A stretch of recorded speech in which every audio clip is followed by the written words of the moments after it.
ದೇವೇಗೌಡರ ಪತ್ನಿ ಚೆನ್ನಮ್ಮ ಸಾವನ್ನಪ್ಪಿ 1 ವಾರವೇ ಆಗೋಯ್ತು. ಆದ್ರೂ ಕುಟುಂಬಸ್ಥರಿಗೆ ತಾಯಿ ಇಲ್ಲ ಅನ್ನೋದನ್ನ ಅರಗಿಸಿಕೊಳ್ಳೋದಕ್ಕಾಗ್ತಾ ಇಲ್ಲ. ಹೀಗಾಗಿಯೇ ಗೌಡರ 2ನೇ ಮಗಳು ಶೈಲಜಾ ತಾಯಿಯ ಒಂದಷ್ಟು ಇಂಟ್ರೆಸ್ಟಿಂಗ್ ಕಥೆಗಳನ್ನ ತೆರೆದಿಟ್ಟಿದ್ದಾರೆ.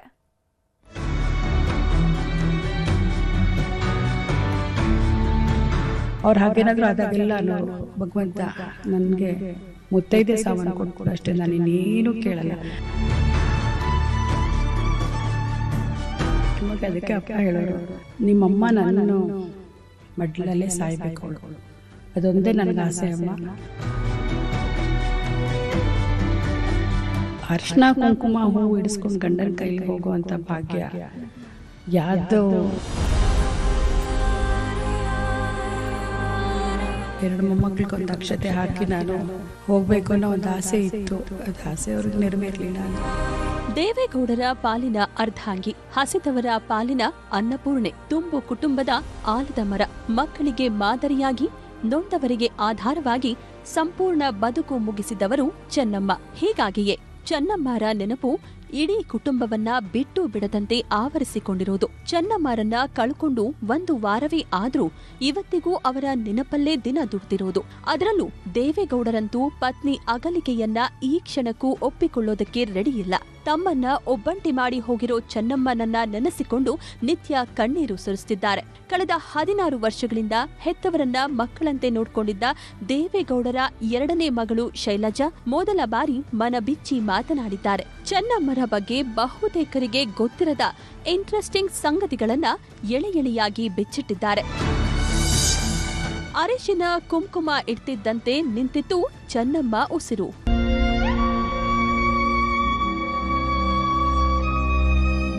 ಇಲ್ವಾ ಅಂತ ಒಂದು ಮನಸ್ಸು ಹೇಳ್ತಾ ಇರುತ್ತೆ, ಇನ್ನೊಂದು ಕಡೆ ಇಲ್ಲ, ಇಲ್ಲೋ ನನ್ನಮ್ಮ ಇಲ್ಲೇ ಇದ್ದಾರೆ ಅಂತ ತುಂಬಾ ಮನಸ್ಸು.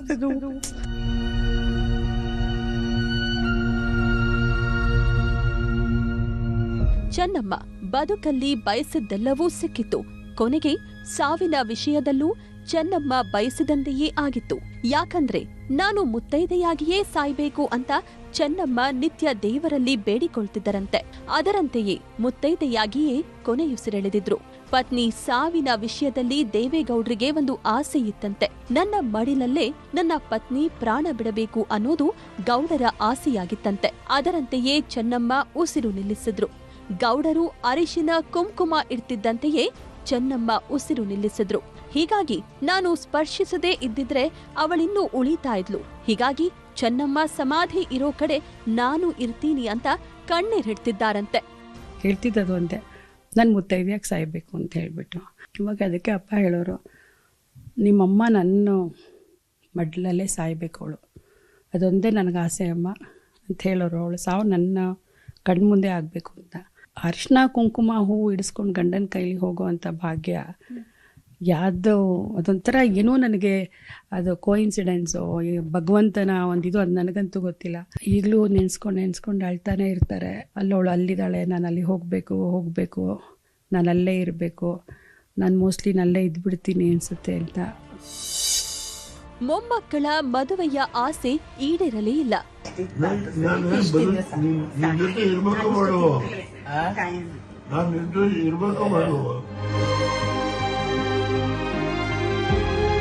ಚೆನ್ನಮ್ಮಗೆ ಇದ್ದಿದ್ದು ಒಂದೇ ಒಂದು ಸಣ್ಣ ಆಸೆ.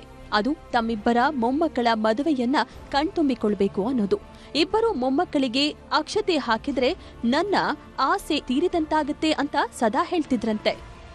ಅವ್ರು ಕೊರಗಿತ್ತು ಇಲ್ಲ ಅಂತ ನಾನು ಹೇಳಲ್ಲ. ನಮ್ಮ ಕುಟುಂಬದಲ್ಲಿ ಒಂದು ಆಗಿದ್ದೊಂದು ಏನಂದ್ರೆ, ಅವ್ರಿಗೆ ಇನ್ನು 2 ಮೊಮ್ಮಕ್ಕಳದ್ದು ಮದುವೆ ನೋಡಬೇಕಿತ್ತು. ಅದೊಂದನ್ನು ಮಾತ್ರ ಹೇಳೋರು. ಅವ್ರ 2 ಮೊಮ್ಮಕ್ಳಿಗೊಂದು ಅಕ್ಷತೆ ಹಾಕಿ ನಾನು ಹೋಗಬೇಕು ಅನ್ನೋ ಒಂದು ಆಸೆ ಇತ್ತು. ಅದು ಆಸೆ ಅವ್ರಿಗೆ ನೆರವೇರಲಿಲ್ಲ. ಅದು ಆಸಿಡ್ ಹಾಕಿದವರ ಮೇಲೆ ದ್ವೇಷ ಸಾಧಿಸಲಿಲ್ಲ ಚೆನ್ನಮ್ಮ. ಚೆನ್ನಮ್ಮರಂದು ಅಕ್ಷರಶಃ ತಾಯಿ ಹೃದಯ. ಶತ್ರುಗಳಿಗೂ ಒಳ್ಳೆಯದನ್ನೇ ಬಯಸು ಹಾಲಿನದ್ದ ಮನಸ್ಸು. ಯಾಕಂದ್ರೆ ಚೆನ್ನಮ್ಮರ ಮೇಲೆ ಆಸಿಡ್ ದಾಳಿ ಮಾಡಿದ ಲೋಕೇಶ್ರನ್ನ ಚೆನ್ನಮ್ಮ ಕ್ಷಮಿಸಿದ್ರು. ಅಷ್ಟೇ ಅಲ್ಲ, ಆತನ ಪತ್ನಿ ಮನೆಗೆ ಬಂದಾಗ ಯಾವುದೇ ದ್ವೇಷವನ್ನ ಇಟ್ಕೊಳ್ದೆ ತಮ್ಮವರಂತೆ ಸತ್ಕರಿಸಿದ್ರು. ಜೊತೆಗೆ ಅರಿಶಿನ ಕುಂಕುಮ ಹಾಗೂ ಸೀರೆ ಕೊಟ್ಟು ಸತ್ಕರಿಸಿದ್ದರಂತೆ.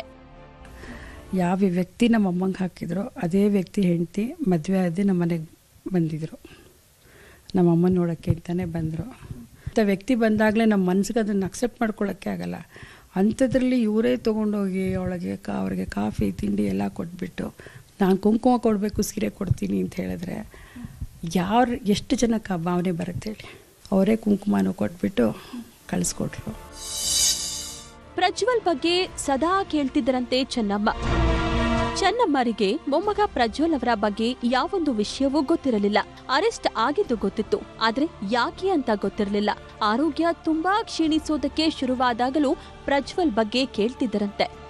ಅವ್ರಿಗೆ ಆ್ಯಕ್ಚುಲಿ ಏನಾಗಿದೆ ಏನು ಅನ್ನೋದು ಪಾಪ ನಮ್ಮಮ್ಮ ಒಬ್ಬ ಮುಗ್ಧ ಜೀವಿ. ಅದು ಅವ್ರಿಗೆ ಏನು, ಯಾಕೆಂದರೆ ರಾಜಕೀಯದಲ್ಲಿ ನಾನಾ ಥರ ಅವರು ಜೀವನದಲ್ಲಿ ಅಪ್ಪನ ಇದರಿಂದ ನೋಡಿದ್ರು ಬದುಕಿನ ಏರಿಳಿತಗಳೆಲ್ಲ. ಬಟ್ ಈ ಥರ ಒಂದು ಯಾವ ಒಂದು ಏನು ಹೇಳಬೇಕು, ಈ ರೀತಿಯಾದಂಥ ಒಂದು ಸಿಚುವೇಶನ್ ಅವ್ರ ಲೈಫಲ್ಲಿ ಗೊತ್ತಿಲ್ಲ. ಅವ್ರಿಗೆ ಇವತ್ತು ರಿಯಾಲಿಟಿನಲ್ಲಿ ಹೇಳಬೇಕು ಅಂದರೆ ಪ್ರಜ್ವಲ್ ಇಶ್ಯೂದು ಏನು ಕತೆ ಏನೂ ಗೊತ್ತಿರಲಿಲ್ಲ. ಅವ್ನು ಅರೆಸ್ಟ್ ಆಗಿದ್ದಾನೆ ಅಷ್ಟು ಗೊತ್ತಿತ್ತು ಅವ್ರಿಗೆ. ಯಾವಾಗಲೂ ಸಿಕ್ತಾಗೆಲ್ಲ ಕೇಳೋರು, ಕುಮಾರಣ್ಣ, ನಮ್ಮ ತಂದೆನ ಮತ್ತು ರೇವಣ್ಣನ 3 ಜನನೂ ಕೇಳೋರು. ಅವ್ನು ಯಾವಾಗ ಬರ್ತಾನಪ್ಪ ಏನಾಗಿದೆ, ಏನಾಗಿದೆ ಅಂತ ಕೇಳ್ತಾನೆ ಇದ್ದರು. ನಾವು ಒಂದೊಂದು ಸತಿ ಕೊನೆಗೆ, ಯಾಕೆಂದರೆ ಅವ್ರಿಗೂ ಆರೋಗ್ಯ ಸ್ವಲ್ಪ ಕ್ಷೀಣಿಸ್ತಾ ಬರ್ತಿದ್ದಾಗ ಅವ್ರು ಕೇಳಿದಾಗ ಇಲ್ಲಮ್ಮ ನಾಳೆ ಬರ್ತಾನೆ, ನಾಡಿದ್ದು ಬರ್ತಾನೆ, ಹೀಗೆ ಹೇಳ್ಕೊಂಡೇ ಬಂದ್ವಿ ಅಮ್ಮನಿಗೆ. ಒಟ್ನಲ್ಲಿ ಚೆನ್ನಮ್ಮ ಮರೆಯಾಗಿ 1 ವಾರವೇ ಆಗೋಯ್ತು. ಆದ್ರೆ ದೇವೇಗೌಡರು ಹಾಗೂ ಅವರ ಮಕ್ಕಳಿಗೆ ಚೆನ್ನಮ್ಮ ಇಲ್ಲ ಅನ್ನೋ ನೋವು ಈ ಕ್ಷಣಕ್ಕೂ ಕಾಡ್ತಾನೇ ಇದೆ. ಪ್ರಗತಿ ಶೆಟ್ಟಿ, ನ್ಯೂಸ್ 18 ಬೆಂಗಳೂರು.